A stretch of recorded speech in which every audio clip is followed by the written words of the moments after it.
kính mời đồng chí Nguyễn Văn Bình, Ủy viên Bộ Chính trị, Bí thư Trung ương Đảng, Trưởng ban Kinh tế Trung ương lên phát biểu. Xin trân trọng kính mời đồng chí.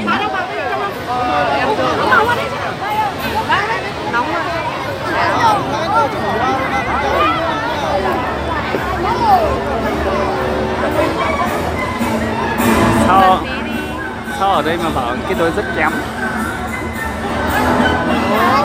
Đấy.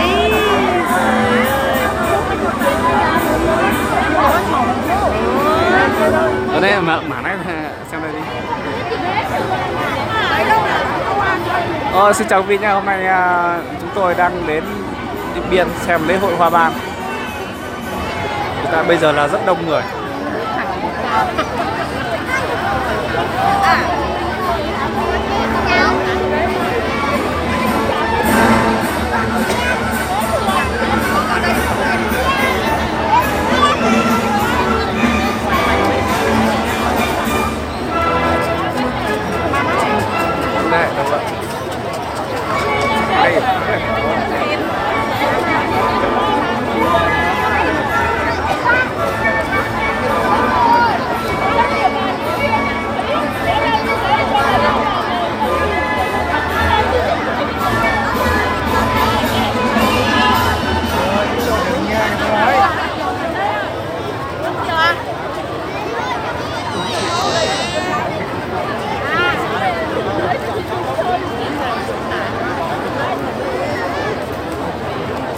Kính thưa đồng chí Vũ Văn Ninh, Ủy viên Ban chấp hành Trung ương Đảng, Phó Chủ tịch Tổng Liên đoàn Lao động Việt Nam. Nhìn cái đấy. Bảo mẹ bên đó, mẹ đó. Bí thư Trung ương, Trưởng ban Kính thưa đồng chí Ủy viên Ban chấp hành Trung ương Đảng, lãnh đạo các ban bộ ngành trung ương, tỉnh Điện Biên và các địa phương.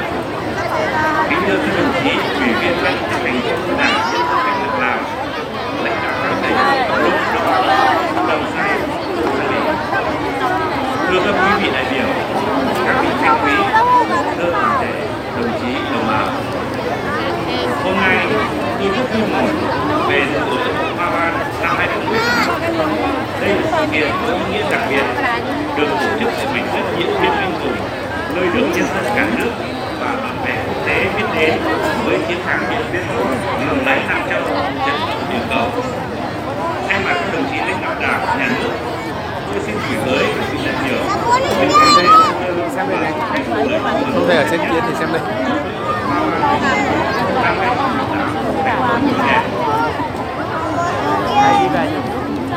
Thưa các bạn, Đảng luôn quan tâm phát triển hoàn thiện văn hóa của con người. Coi văn hóa là nền tảng tinh thần của xã hội, vừa là mục tiêu, vừa là động lực thúc đẩy sự phát triển kinh tế xã hội. Đồng thời xác định nền văn hóa Việt Nam là nền văn hóa thống nhất mà đa dạng trong cộng đồng dân tộc Việt Nam. Là thiết thực góp phần cụ thể hóa các chủ trương của Đảng về phát triển văn hóa trong cộng đồng dân tộc Tây Bắc, là bước phát triển mới với tầm nhìn chiến lược để đưa Điện Biên trở thành điểm đến quan trọng trong cung đường du lịch Tây Bắc.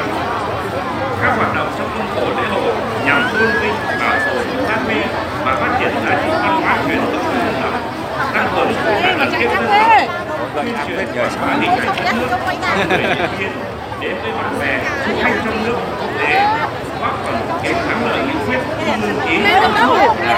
Chỉnh được rồi. Đấy này. Vâng, cái này mình chỉnh được mà. Có tiền gậy này đấy. Ít thôi mà. Mấy trăm nghìn thôi mà. Mấy trăm nghìn bán tao. Ê, chú lấy không? Tao bán luôn.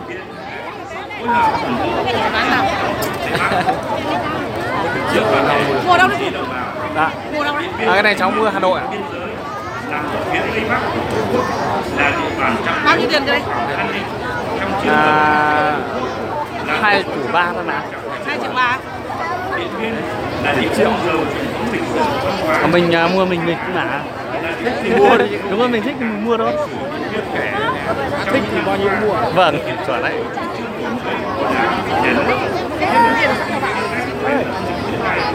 Đảng bộ và nhân dân trong tỉnh trên thực tế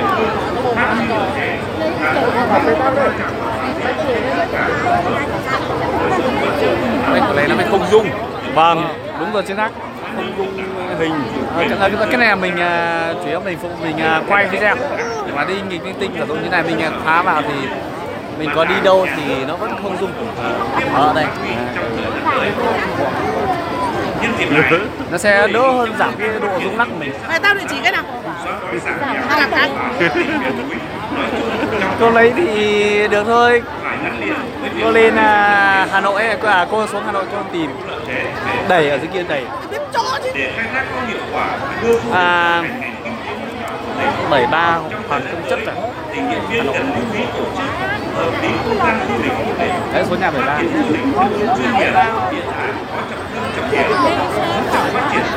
Hoặc là cô vào chuẩn nhất là vào Lazada.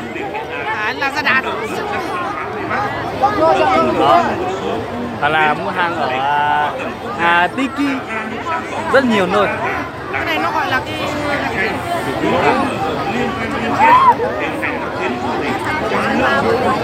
cái này là Jiyun Smart Q. Smart Q cái này của hãng Trung Quốc. Hãng tàu thôi. Tàu thôi. Mình dùng hãng tàu thôi. Tàu lượng của nó chuẩn.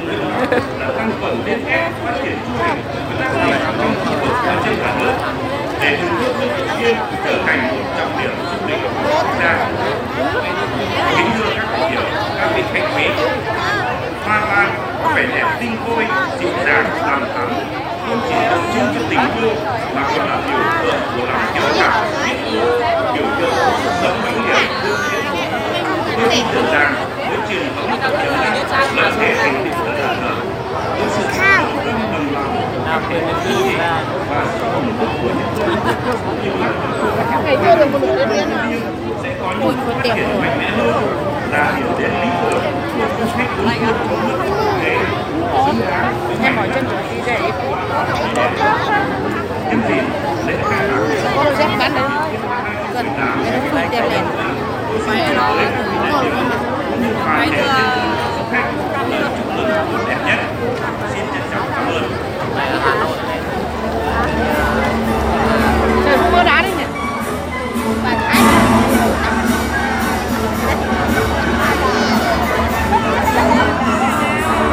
có bà Thái thì chắc không có lễ hội đâu